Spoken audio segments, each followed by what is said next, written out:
આગામી તારીખ 16 ફેબ્રુઆરીએ યોજાનારી સ્થાનિક સ્વરાજ્યની ચૂંટણીઓમાં બિલીમોરા નગરપાલિકાની 36 બેઠકો માટે આજે કોંગ્રેસ અને ભાજપના ઉમેદવારી નોંધાવી હતી। રાજ્યના ચૂંટણી પંચ દ્વારા આગામી 16 ફેબ્રુઆરીના રોજ રાજ્યની 66 જેટલી નગરપાલિકાઓ અને અન્ય જિલ્લા પંચાયત તેમજ તાલુકા પંચાયતોની ચૂંટણીઓ યોજવામાં આવનાર છે। તે પૈકી નવસારી જિલ્લાની બિલીમોરા નગરપાલિકા અને વાંસદાની કંડોલપાડા તાલુકા પંચાયતની ચૂંટણીઓ યોજાવાની છે। ત્યારે ગતરોજ કોંગ્રેસના 10 જેટલા ઉમેદવારોએ બિલીમોરા નગરપાલિકાની 36 બેઠકો પૈકી 10 બેઠકો માટે ચીખલી પ્રાંત કચેરી ખાતે ઉમેદવારી નોંધાવી હતી। ત્યારે આજે ભારતીય જનતા પાર્ટીના 36 જેટલા ઉમેદવારોએ ચીખલી પ્રાંત કચેરી ખાતે બિલીમોરા નગરપાલિકાની 36 બેઠકો માટે ઉમેદવારી નોંધાવી હતી। આજે ફોર્મ ભરવાનો અંતિમ દિવસ હોવાથી ચીખલી પ્રાંત કચેરી ખાતે ભારે ઘસારો તેમજ ઉત્સાહ જોવા મળ્યો હતો। લોકશાહીનો મહાકુંભ એટલે લોકશાહીમાં ચૂંટણી પ્રક્રિયા સમગ્ર ગુજરાતમાં હાલમાં 70 જેટલી નગરપાલિકાઓની ચૂંટણી સામાન્ય ચૂંટણી ચાલી રહી છે, એની પ્રક્રિયાઓ ચાલી રહી છે। જિલ્લા પંચાયત તાલુકા પંચાયતની પણ સામાન્ય ચૂંટણીઓ તેમજ બાકી કોઈ કરાયેલી ચૂંટણીઓ પણ હાલમાં ચાલી રહેલ છે। તે અંતર્ગત નવસારી જિલ્લા ભારતીય જનતા પાર્ટી દ્વારા બિલીમોરા નગરપાલિકાની સામાન્ય ચૂંટણી માટે ગત 27ના રોજ બિલીમોરા શહેરના તમામ કાર્યકર્તાઓને સાંભળવાની લોકશાહી પ્રક્રિયા રાખેલ હતી। જે અંતર્ગત જે કાર્યકર્તાઓ ચૂંટણી લડવા માગતા હોય તેવા તમામ કાર્યકર્તાઓ તેમજ તેઓના ટેકેદારો સિનિયર કાર્યકર્તાઓને સાંભળવા આવેલા। પ્રદેશના નિરીક્ષકોની સામે તેઓ તમામ રજૂઆત કરેલી। ત્યારબાદ જિલ્લા સંકલન સમિતિની બેઠક પૂર્ણ થઈ। ત્યારબાદ પ્રદેશ પાર્લામેન્ટરી બોર્ડમાં બિલીમોરા નગરપાલિકાના ઉમેદવારોની યાદી ફાઇનલ થઈ ગઈ। આજરોજ નવસારી જિલ્લા ભારતીય જનતા પાર્ટી દ્વારા 36 ઉમેદવાર જેઓ બિલીમોરાની ચૂંટણી લડવા માગે છે તેઓની નોમિનેશન એટલે ફોર્મ ભરવાની પ્રક્રિયા ચાલી રહી છે। હાલમાં ચીખલી પ્રાંત કચેરી ખાતે 5 વોર્ડના ઉમેદવારોએ ફોર્મ ભરી દીધેલ છે અને બાકીના વોર્ડના ઉમેદવારોના ફોર્મ ભરવાની પ્રક્રિયા ચાલી રહેલ છે।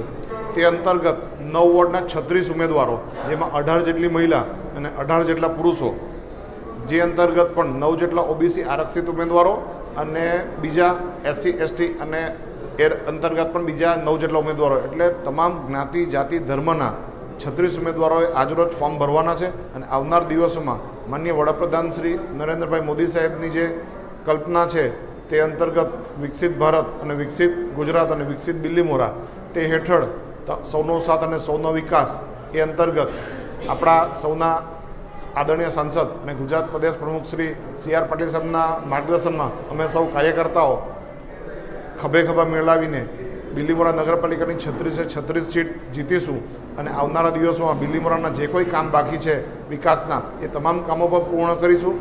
બિલીમોરાની બાજુમાં બુલેટ ટ્રેનનું સ્ટેશન પણ આવી રહ્યું છે। આવનારા દિવસોમાં અનેક પ્રોજેક્ટો બિલીમોરામાં આવી રહ્યા છે। એટલે બિલીમોરા નગરપાલિકા એ પ્રગતિશીલ નગરપાલિકા તરીકે અને એક મોડલ નગરપાલિકા તરીકે આખા ગુજરાતમાં વખણાય તે પ્રકારની બેનમૂન કામગીરી અમારા કાર્યકર્તાઓ ચૂંટાઈને કરશે એવો મને પૂર્ણ શ્રદ્ધા અને વિશ્વાસ છે। ત્યારે ભારતીય જનતા પાર્ટી દ્વારા નગરપાલિકાના માજી પ્રમુખ સંધ્યા પટેલને ટિકિટ આપવામાં ન આવતા તેમણે વોર્ડ નંબર 7 માંથી કોંગ્રેસ પક્ષમાંથી પોતાની ઉમેદવારી નોંધાવી હતી। સંધ્યા પટેલ અગાઉ ભારતીય જનતા પાર્ટીમાંથી ચૂંટણી લડી અને જીત્યા હતા અને તેમણે 2013 થી 2015 સુધી બિલીમોરા નગરપાલિકાના પ્રમુખ તરીકે સેવા આપી હતી। ત્યારે આ ચૂંટણીમાં તેમની ટિકિટ કપાતા તેઓએ નારાજ થઈને કોંગ્રેસમાંથી ઉમેદવારી નોંધાવી છે। આમ બિલીમોરા ભાજપમાં ગાબડું પડવામાં કોંગ્રેસ સફળ રહી છે।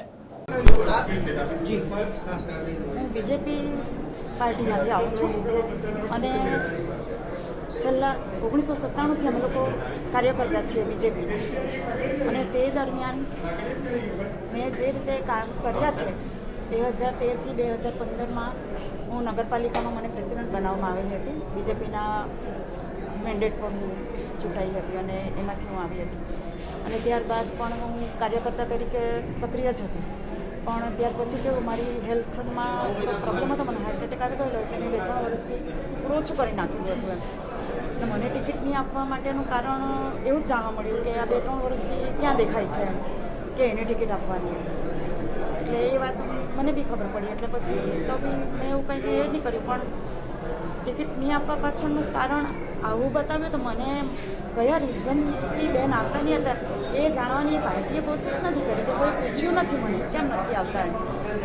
એટલે એ વાતનું મને દુઃખ કે આવું કારણ દર્શાવીને તમે મને કાપી એમ। ટિકિટ એટલા માટે તમે કાપી. એટલે મેં પછી એવું નિર્ણય લઈ લીધો કે કંઈ નહીં, તો મારે લડવું તો છે જ.